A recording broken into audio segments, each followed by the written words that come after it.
어느 신문을 읽다가 하나의 글을 봤더니만 이런 글이 올라와 있는 것을 보았습니다.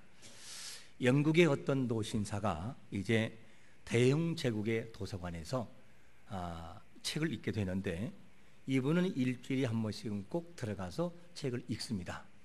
그날따라 신앙서적에 대해서 책을 읽게 되는데, 이때에 한참 읽다가 이 노신사의 마음속에 이러한 질문이 왔습니다. 하나님은 어떤 분이실까? 이 생각이죠. 그리고 나와 하나님은 어떤 관계가 있을까? 이 생각이 갑자기 생각 속에 들어왔어요. 그리고 하나님에 대해서 집중하려는 생각이 있을 때 곧바로 누가 생각을 집어넣느냐? 악마가 그의 생각에 찾아왔습니다. 그리고 하는 질문이 뭐냐면, 야야야, 점심시간이야. 골치 아픈 생각하지 마. 점심이나 일단 먹고 보자. 이 생각이 확 뒤엎어놓는 거예요. 좋은 생각을. 그리고 밥을 먹고 한참 잊고 있는데 또다시 생각이 몰려오는 것이, 하나님은 과연 어떤 분이실까? 나는 그분과 어떤 관계를 맺어야 하는가? 이 질문이 또 오는 거예요. 그때에 악마가 또다시 찾아와서 하는 말이 뭐냐면, 밥 먹는데 소화 안 돼. 그런 생각하지 마. 도움이 안 돼. 이런 생각을 집어넣는 거지요. 그러고 난 다음에 역시나 또 이제 생각이 지났어요. 이제는 또다시 생각이 찾아옵니다. 하나님은 어떤 분이실까? 나와 하나님은 어떤 관계일까? 그때에 이 악마가 또다시 생각 속에 파고드는 거예요. 그게 뭐냐면, 가끔 그런 생각 가질 수 있지 뭐. 그럴 수 있지. 그런데 오늘은 할 일이 많잖아. 빨리 집에 가. 그래서 좋은 생각을 잃어버리게 만들었어요. 그리고 난 다음에 이제 이 노신사가 집으로 가는 뒷모습을 바라봤던 이 악마가 무슨 표정을 지느냐? 흐뭇한 표정을 짓는 거예요. 흐뭇한 표정. 와, 내가 성공했다. 내가 잘했다. 그러면서 하나님을 생각하는 마음으로부터 그 마음을 다른 생각으로 옮겨놓은 것을 굉장히 스스로가 흐뭇해했습니다. 여러분, 생각이 장악이 되면 태도가 장악되고, 태도가 장악이 되면 습관이 장악이 되고, 습관이 그 다음에 장악되면 인생이 장악돼 버려요. 무슨 말이냐면, 행복한 인생이 되기 위해서, 좀 더 나은 인생이 되기 위해서는 무엇이 필요하느냐? 생각을 잘 지배해야 돼요. 생각을 통제를 해야 바른 마음과 바른 태도를 만들 수가 있는 거죠. 그래서 심지어는 어떤 말이 있습니까? 태도가 얼만큼 중요하냐면, 여러분들이 앉는 의자의 태도를 보면 여러 가지 태도예요. 어떤 사람은 딱 정자세로 앉는 사람이 있고요, 어떤 사람은 이런 사람도 있고요, 어떤 사람은 배를 쭉 내밀고 뒤로 내미는 사람도 있어요. 근데 그 태도가 나의 건강을 좌우합니다. 태도 하나가. 그래서 잘못된 태도를 가지면 의자에 앉는 자세가 뭘 만드느냐? 요통을 만들고 결림을 만들어요. 그리고 어떤 태도냐? 다리를 꼬고 앉은 사람이 있죠. 이런 사람에게는 무엇이냐? 역시나 허리가 틀어지기 때문에 요통을 유발합니다. 그리고 또 한 가지는, 운전할 때 뒷주머니에다가 뭐 넣지요? 지갑을 넣고 운전하는 사람이 있어요. 이상하게 허리가 아픈 사람이 있으면 그걸 빼세요. 그것도 역시나 뭘 만드느냐? 골반을 변형을 시켜버려요. 그래서 요통이 옵니다. 그런가 하면 가방을 계속 한쪽만 메면 한쪽에 기울어요. 이렇게. 그러다 보면 뭐가 되느냐? 그 사람은 척추 측만증이 올 확률이 많아요. 그거를 계속 하다 보면 그 태도가 습관이 돼서 질병을 유발하게 됩니다. 이것이 보통 사람들의 모습이죠. 여러분, 더 나은 인생을 살려면 생각을 바꾸고 태도를 바꾸고 마음을 바꾸시기를 축원합니다. 이것이 바뀌어져야 그 인생은 행복한 인생으로 갈 수가 있는 거죠. 그래서 왜 생각과 태도를 바꿔야 하느냐? 잠언서 23장 7절에 보니까 뭐라고 말씀하고 있냐면, 대저 그 마음의 생각이 어떠하면 그 위인도 그러한즉 그가 내게 먹고 마시리라 할지라도 그의 마음은 너와 함께하지 아니함이라. 대저, 그 말이 무슨 말이죠? 대체적으로 그렇다. 대체적으로 사람이 됨됨이를 무엇을 보면 하느냐? 생각하는 걸 보면 한다는 거예요. 생각. 어떤 사람은 모이면 생각하는 태도에 있어서 태도가 달라져요. 무슨 말을 하냐면 긍정적인 태도로서 대화를 이끌어가는 사람이 있어요. 근데 어떤 사람은 딱 오는 순간부터 시작해서 부정적인 얘기로 부정적으로 끝나버려요. 그런 마음이 공허해져요. 그 사람과 함께 있기만 하면 이상하게 사람이 부정적으로 바뀌어져요. 이렇게 태도가 굉장히 중요합니다. 그래서 이 모든 것을, 즉 그 사람의 됨됨이를 보려면 말하는 습관과 생각하는 이 패턴을 보면 안다는 거예요. 그 마음은 안 보이지만 뭐를 보면 나오느냐? 말하는 태도에서 벌써 나온다는 거예요. 오늘 점심 먹고 태도를 잘 지켜보시기 바랍니다. 혹시 부정적인 말을 한 사람은 생각이 부정적인 거예요. 오늘은 혹시 그동안 부정적인 말을 했다 할지라도 오늘은 할렐루야, 참 주님은 사랑스러워요, 이런 대화로 마음을 들키지 않기를 축원합니다. 그래야 최소한 좋은 사람으로 볼 수 있지 않겠어요? 그러면 이 생각을 바꾸고 태도를 바꾸려면 어떠한 것을 바꿔야 하느냐? 오늘 첫 번째 우리의 답을 주는 것은 뭐냐면 마음을 지키라는 거예요. 마음을 지켜야 뭐가 되느냐? 생각을 바꾸고 태도가 바뀐다는 거죠. 오늘 본문 잠언서 4장 23절 돌아가서 보면 이렇게 말씀합니다. 모든 지킬 만한 것보다 뭘 지키라고요? 더욱 내 마음을 지키라. 생명의 근원이 이에서 난다는 거예요. 그러니까 마음을 지키지 못하면 모든 것은 틀어진다는 거예요. 내 마음을 지킬 때 생명도 보존되고 내 마음을 지켜 놓을 때 모든 것은 가능하다는 거예요. 그래서 마음을 지키지 못하면 모든 것은 흐트러져요. 그래서 우리는 마음을 관리할 의무가 있습니다. 마음을 관리할 의무가 있는데, 그런데 이 마음과 생각은 굉장히 활동적이에요. 이 생각은 뭐를 초월하느냐? 이념을 초월해요. 그리고 생각은 뭘 초월하느냐? 모든 지역을 초월해요. 갑자기 여기서 예배 드리다가도 미국 생각, 생각이 미국에 가 있어요. 이 세상을 살다가 갑자기 천국 생각하면 천국에 가 있어요. 이게 생각이에요. 그러니까 생각이라고 하는 것은 굉장히 발이 넓고 문이 항상 열려 있어요. 이거를 통제하지 못하면 큰 문제가 생기고 큰 실수를 유발하게 됩니다. 우리 마음속에서 뭐가 나오죠? 이 마음속에서 살인이 나오고 시기가 나와요. 그뿐만이 아니라 생각을 통해서 많은 것들이 나오고 마음을 통해서 많은 것들이 나와요. 그래서 우리에게 뭐냐? 마음을 지키라. 이 지킨다는 표현은 뭐냐? 원문 뜻은 마음을 보호해라. 그리고 마음을 감시해라. 마음을 봉쇄하라. 그래서 이 마음을 우리가 다스리지 못하고 지키지 못하면 너무나 많은 손해를 봐요. 너무나 큰 아픔들을 당할 수밖에 없다는 거죠.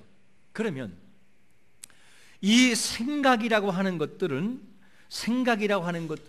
누가 할 수 있느냐? 상대가 상대 생각을 아느냐? 몰라요. 특별한 은사를 가진 사람 외에는 몰라요.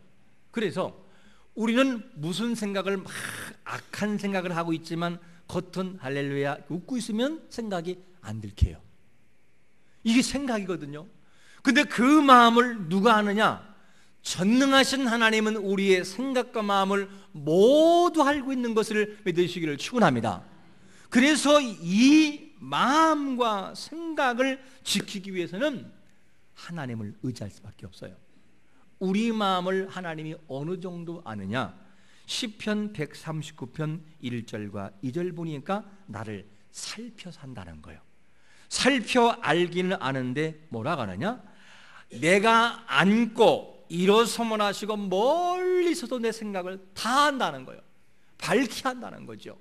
이거를 볼 때 하나님 앞에서는 우리의 생각을 어떻게 되느냐? 감출 수가 없어요. 그렇기 때문에 그분 앞에 나가 내 마음을 쏟아 놓을 때 내 마음과 생각을 통제할 수 있고 마음을 다스릴 수가 있다는 거죠. 그런데 이 마음과 생각에 고통을 받았던 사람이 한 사람이 든다면 누구냐면 다윗이었습니다. 이 다윗이란 사람은 정말 생각에 고민이 많았어요. 그리고 너무나 마음에 고통스러운 일을 많이 겪었던 사람이 다윗이었어요. 근데 이 다윗이 너무 힘들고 어려운 일이 있을 때에 그 마음과 생각을 하나님 앞으로 가져가요. 그리고 하나님 좀 도와주세요 그러면서 하나님 앞에 마음과 생각을 드렸더니만 하나님이 뭐라고 응답하셨느냐? 사무엘하 22장 7절 보니까 하나님이 이렇게 응답했습니다. 내가 환난 중에서 누구한테 아뢰었다고요?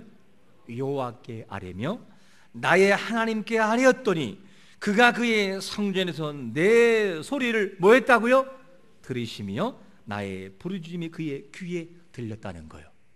내 생각이 고민스럽고 내 마음이 아프고 고통스러워서 견딜 수 없었을 때 이 생각을 하나님 앞에 나가서 아뢰었더니 하나님이 그를 들어 응답했다는 거야. 알았다. 내가 네 고민을 알고 있고 내 고통을 알고 있고 너의 근심을 내가 알고 있다. 알았다. 하나님이 그에게 응답을 줬습니다. 그리고 원수의 손에서 구출받는 것을 보게 됩니다.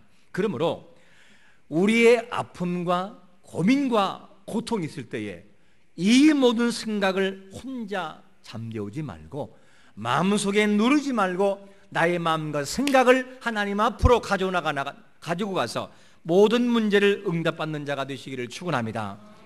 그래야 우리 마음을 지킬 수가 있다는 거예요.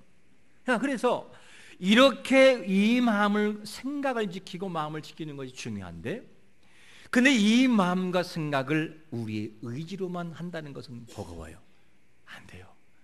가만히 있다가도 나쁜 생각이 확 들어와요. 그러니까 오직하면 어른들이 뭐라고 합니까? 5만 가지 생각이 다 든다고 합니까? 그만큼 많은 생각이 많다는 거죠. 이런 생각과 마음을 바꾸기 위해서는 어떤 노력이 필요하느냐? 무슨 노력이 필요하냐면 두 번째는 하나님의 말씀 앞으로 내가 나가거나 하나님의 말씀으로 나를 묵상시켜 나를 만들어 넣어야 됩니다.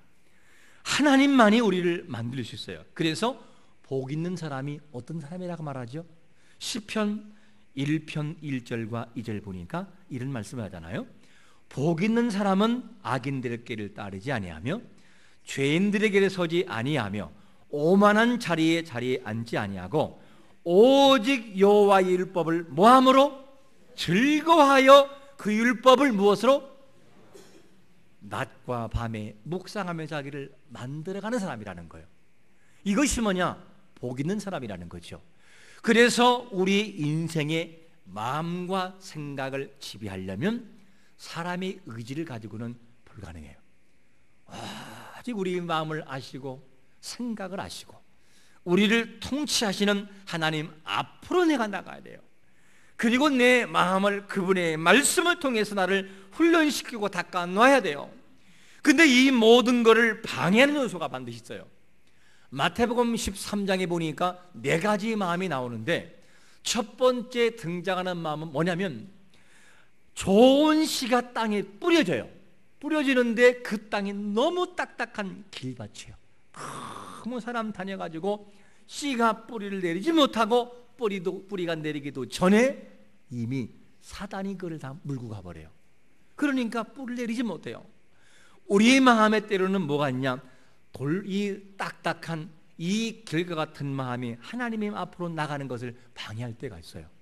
그런가 하면 이 돌박 같은 마음, 씨가 땅에 떨어져 이 뿌리가 조금 내리다가 너무나 돌이 많아가지고 내릴 수가 없어요. 돌박 같은 수많은 잡다한 것들이 우리를 방해하지요. 그런가 하면 가시덤불, 이 덤불 안에 있는 이 식물을 보게 되면 자랄 수 없어요. 자라다가 그냥 죽어버려요. 왜냐? 햇볕을 볼 수 없고 가시덤불은 눌리기 때문에. 다른 말을 말하면 세상의 염려나 근심과 이 걱정들이 모든 것을 지배해서 하나님 앞으로 나가는 것을 방해해버려요. 뭔가를 할렐루야 하고 하려고 했다가도 이것 때문에 안 되고 저것 때문에 안 되고 작년에도 안 됐고 내 인생은 뭔가 꼬여. 이렇게 나를 자꾸만 생각을 바꿔놓아요. 그래서 안 되게 만들어요. 하나님은 우리를 사랑하시고 되게 하시는 하나님인 걸 믿으시기를 축원합니다. 하나님이 하시면 그것이 가능하다는 거예요. 이게 뭐냐? 하나님 앞에선 인생의 모습이라는 거예요. 그래서 우리는 반드시 이 마음을 통제해야 되고 생각을 바꿔야 되는 거죠. 그래서 마음은 전 인격을 통제하는 본부와 같아요.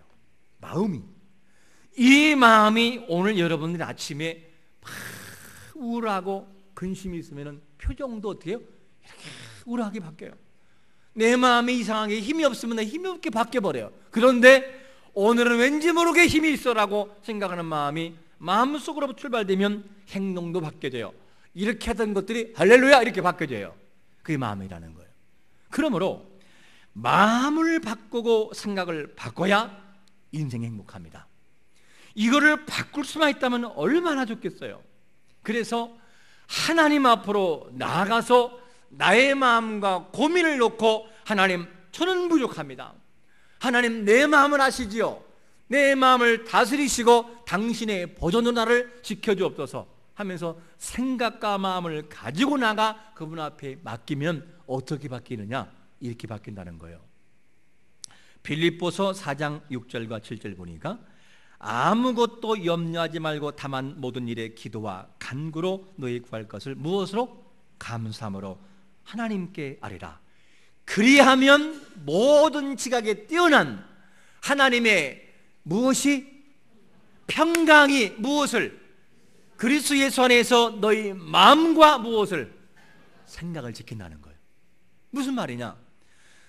불편하고 힘들고 어려웠지만 내가 하나님 앞에 하나님 모든 걸 맡기고 부탁하오니 나를 도와주옵소서 하면서 감사하면서 말씀대로 했더니만 고민스러운 생각과 마음이 바뀌더라는 거예요. 이것이 뭐냐? 하나님의 능력이라는 거죠. 그래서 우리는 반드시 이 생각을 바꾸는 것이 참 중요합니다. 마음속에는 감정만 들어있는 게 아니에요. 마음속에는 희망도 들어있고 비전도 들어있고 때로는 절망도 들어있고 고민도 있어요. 그런데 마음 따라서 나오는 정도가 달라져요. 마음이 불편하면 불편한 것이 나오고 마음이 기쁘면 기쁜 것이 나와요. 이게 뭐냐? 마음의 정도라는 거예요. 그래서 우리는 잊지 말 것은 뭐냐면 마음속에 항상 믿음을 가지고 좋은 것을 갖고 생각 속에 좋은 것을 집어넣고 그거를 통하여 태도를 바꿔야 되는 거죠. 그래서 생각과 마음 속에 굉장히 긍정적인 한 사람의 예를 들면 누구냐면 미래의 리더 발굴 천재라고 불리는 누굽니까? 데일 카네기라는 사람이 있잖아요. 이 데일 카네기가 굉장히 긍정적인 생각을 가지고 있어요. 부정적인 생각이 없어요, 이 사람은. 그런데 하루는 카네기에게 이렇게 물었어요.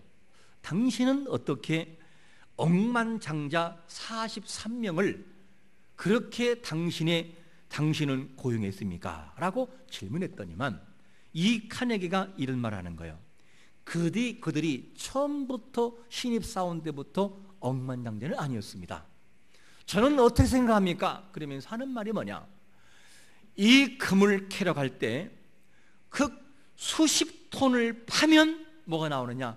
금이 겨우 28g이 나온다는 거예요. 그런데 자기는 금을 캐러 갈 때 흙을 파러 간다고 생각하지 않고 금을 캐러 갑니다. 비록 수톤의 땅을 파서 28g의 요만큼의 금이 있을지라도 자기는 흙을 파러 가는 것이 아니라 뭘 파러 간다? 금을 캐러 간다는 거예요. 그러니까 한 삽 두 삽이 지겹지 않고 금이 나온다는 가능성 때문에 기쁘다는 거예요. 야, 얼마나 생각이 아름답습니까? 생각은 태도를 바꿔나고 이 생각은요 마음을 바꿔놔요. 그렇기 때문에 우리의 생각적인 모든 부분 속에 좋은 하나님의 말씀으로 가득 채워져야 돼요. 말씀이 채워지면 하나님의 가능하고 하나님의 능력의 태도가 나오고 말과 표정도 그렇게 나오는 거죠. 하나님이 나를 돕고 있다는 것, 말씀이 나를 지배하고 묵상을 통해 나를 지배하면 그 태도와 그 마음이 그대로 나와버리는 거죠. 하나님의 비전은 모든 것을 가능케 만드시는 역사가 있는 것을 믿으시기를 축원합니다. 그래서 하나님의 말씀과 그분 앞에 나가서 나를 변화시키는 태도가 굉장히 중요한 것이죠. 그러면 이렇게 성공적인 인생을 바꾸기 위해서 특별히 우리의 태도와 생각을 바꾸기 위해서 또 무엇이 필요하냐면 이런 것들을 구체적으로 바꾸라는 거예요. 생각과 마음속에 있는 것들. 세 번째를 뭘 바꾸느냐? 삐뚤어진 말을 바꾸라는 거예요. 삐뚤어진 말. 오늘 본문 보니까 잠언서 4장 24절 같이 한번 읽어보겠습니다. 시작. 구부러진 말을 내 입에서 버리며 삐뚤어진 말을 내 입에서 멀리하라. 할렐루야. 삐뚤어진 말을 버리라는 거예요. 이 삐뚤어지는 말은 무슨 말이냐? 벗어난 마음, 완고한 마음 이런 마음까지 포함을 하고 있어요. 그래서 생각이 사람이 삐뚤어지면 됨됨이가 바뀌어져 버려요. 생각이 삐뚤어지면 삐뚤어진 말을 하고 태도로 바뀌어져요. 그래서 이 생각이 삐뚤어진 사람은 어떤 외형의 변화가 오느냐? 항상 부정적이에요. 부정적인 사람. 똑같은 일을 보는데도 부정적으로 해요. 그거 안 된다는 거예요. 그런데 생각이 이 바른 사람은 하면 되지 뭐, 한번 해볼까? 이렇게 바뀌어져요. 그리고 삐뚤어진 마음을 가진 사람은 자꾸만 염려와 근심이 계속 생각 속에 파고들어요. 파내면 또 채워지고 파내면 또 채워지고. 그런데 바른 생각 가지고 있는 사람은 뭐냐? 하나님이 하시면 되지 뭐가 겁나? 오늘 말씀했잖아. 오늘 한다고 했잖아. 이러면 생각이 바른 생각으로 채워지는 거죠. 그러다 보면 실제로 되어지는 거예요. 실제로. 이렇게 바뀌어지는 거죠. 그리고 삐뚤어진 마음은 늘 비판적이에요. 좋은 말도 있거든요. 좋은 거는 보지를 않고 항상 뭘 보냐? 비판적인 거 봐요. 이래서 안 되고 당신 안 됐고 저래서 안 됐고. 얼마나 긍정적인 말이 많은데 비판적인 말 100마디보다 그 사람을 세워주는 말 한마디가 100마디보다 나을 때가 있어요. 여러분, 비판적인 것도 우리를 아름답게 형성시키는 태도일 수도 있지만 그러나 좋은 긍정적인 말들이 우리 생각 속에 많이 채워지기를 축원합니다. 그래서 성경에서 이 삐뚤어진다 이 말을 구성경에는 뭐라고 표현하느냐? 이 구성경에는 사곡이라고 표현해요. 사곡한 말을 버리라. 이 사곡이라는 단어가 굉장히 넓은데 삐뚤어진, 그리고 벗어남, 옹고집 이런 단어죠. 사람의 마음속에는 뭐가 있느냐? 삐뚤어지는 순간 그 다음에 고집이 있어요. 여러분, 3살짜리 어린아이는 3살짜리 경험으로 3살짜리 인생을 결정해요. 그런데 90세 인생을 살아온 인생은 90세의 폭넓은 것을 종합을 해서 모든 인생을 결정합니다. 우리가 살아가는 순간에 있어서 우리의 작은 경험이 하나님의 말씀보다 앞설려고 해서는 안 돼요. 때로는 내 경험이 100% 빗나갈 때가 와요. 때로는 내 모든 지식과 내 모든 아이디어가 정확하지 않을 때가 너무나 많아요. 하나님의 말씀이 정확하고 그분 앞에 돌아가서 나를 연단시키는 삶이 되어질 때 그것이 100% 옳은 것인 것을 믿으시기를 축원합니다. 그래서 성경은 우리에게 해결책을, 어떤 해결책을 주고 있느냐? 잠언서 1장 7절 보니까 이러한 해결 치료책을 주고 있어요. 1장 7절 보니까 여호와를 경외하는 것이 지식의 근본이거늘 미련한 자는 지혜와 훈계를 멸시하느니라. 지혜, 즉 여호와를 경외하면 너의 삐뚤어진 마음이 고쳐지고 너의 생각이 돌아오고 아름답게 바뀌어지는 것을 믿으시기를 축원합니다. 경외하라는 거예요. 하나님을 경외하는 지혜를 소유할 때 인생은 바뀐다는 거예요. 이 지혜가 없습니까? 이 하나님을 경외하는 것도 지혜인데 이것이 없다면 야고보서 1장 5절 말씀처럼 후히 주시는 하나님 앞에 구하면 그분께서 주시는 것도 믿으시기를 축원합니다. 그래서 여호와를 경외하는 것이 지혜의 근본이라는 거예요. 그러면 이 여호와를 경외한다는 지혜는 구체적으로 어떤 것이냐? 이런 거지요. 하나님이 싫어하는 일이 있으면 그 싫어하는 일에서 벗어나 다시 좋아하는 일로 돌아오는 거예요. 그리고 나를 다시 새롭게 하나님이 기뻐하신 삶으로 세워놓는 거예요. 그리고 그 길을 걸어가는 것이 뭐냐? 그게 지혜로운 사람인 것이죠. 이런 삶을 살아가서 하나님이 원하지 않는 삶으로부터 자기를 지켜내는 거예요. 그리고 하나님이 원하시는 삶을 살기 위하여 노력하고 살아가는 삶이 뭐냐? 그게 잠언서에서 말하는 참된 지혜의 모습이라는 거죠. 이게 지혜이죠. 그러므로 인생의 틀을 바꾸고 생각의 틀을 바꾸면 어떤 역사가 벌어집니까? 생각의 틀을 바꾸고 마음을 바꾸면 우리의 느낌과 행동과 감정과 습관과 인격이 바뀌어 인생이 바뀝니다. 이렇게 바뀌어지는 거죠. 그러므로 우리는 항상 말씀을 들을 때 반복해서 들어야 돼요. 이 중에는 신앙생활을 벌써 50년, 80년 한 분도 있을 거예요. 80년 동안 말씀을 들은 거예요. 뭐를 가지고? 텍스트 바이블이라는 이 성경에는 이 본문을 가지고 그렇게 들었던 거예요. 얼마나 많이 들었겠어요? 몇 천 번 더 들었죠. 그런데 다 아느냐? 잃어버린다는 거예요. 그걸 잃어버리고 뭐였더라 하면서 또 그거를 기억을 못하는 거죠. 그래서 우리가 교회에서 성경 공부를 하거나 설교를 듣거나 이 많은 소그룹을 하거나 할 때는 그걸 들어야 되는 거예요. 왜 그걸 들어야 되느냐? 들으면서 자기를 케어하게 되는 거예요. 자기를 어떻게 되느냐? 점검하게 되고 자기를 아름답게 만들어 갑니다. 왜냐? 분명히 말씀을 알아요. 성경 66권을 수십 독을 했어요. 그런데 그날따라 그 주위에 그 말씀은 내 것이 아니에요. 그런데 그 말씀을 펼치다 보니까 그렇구나. 사람은 생각을 바꿔야 되는 거구나. 하나님이 마음을 지키라고 했구나. 모든 것이 마음으로부터 나온다고 했구나. 맞아. 내가 말씀 앞에 돌아가서 나를 연단하고 기도해야지. 바꾸자. 달라지는 거예요. 여기에서 안 들은 사람은 절대로 이 생각을 못해요. 반복해 듣다 보니 내 생각이 바뀌어지는 거고 태도가 바뀌어지는 것이죠. 이게 너무나 얼마나 중요한지 몰라요. 새가족 교회로 오면 현재 4주를 교육받습니다. 왜 4주를 교육받느냐? 생각을 바꾸기 위하여. 세상의 모든 지식과 모든 때가 그대로 가져와서 신앙생활을 하면 말씀이 들어올 수가 없어요. 어떤 분들은 새가족에게 4주 동안 제가 직접 강의하면 사람들이 생각이 바뀌어져요. 그랬구나. 영적인 원리야. 그렇구나.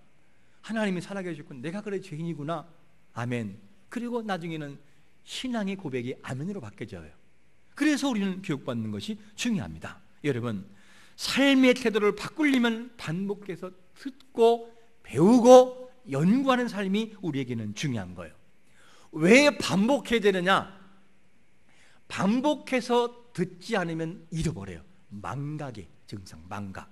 그래서 16년 동안 망각이라는 것을 연구한 사람이 그래프를 그린 거예요. 쭉 그려봤어요.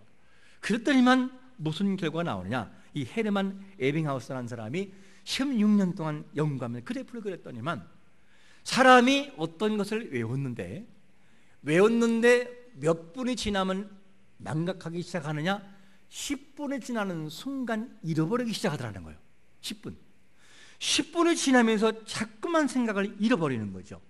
여러분들이 이 시간에 설교를 듣고 할렐루야 이러면서 커피 한 잔 마시면 벌써 생각이 어떻게 해요?